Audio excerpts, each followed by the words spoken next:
Matod pa sa mga karaan, kumukaon kuno kag kaluha nga saging, makaanak pod kuno kag kaluhaan. Mutuo ba mo ani mga guys? Basta ako, di jud ko mutuo ana, kay walhon man ko. Mas mutuo pa ko nga magabaan ko kung ako ning ibalibag.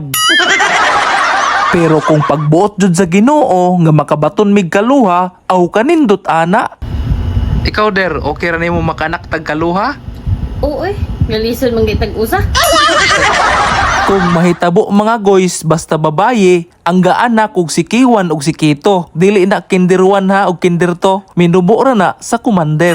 Ug kung mga laki, nahulog nga B1 og B2, murag wala na jud ni na mao. Hapit na lang mahurot ang saging, wala pa jud ko nakapangagda. Manghab-hab unta ta guys. Bitaw mga guys, kung makaanak manggali mig kaluha, mag-iihaw ako ng baboy at baka. O ganing video ha, mao'y ebidensya.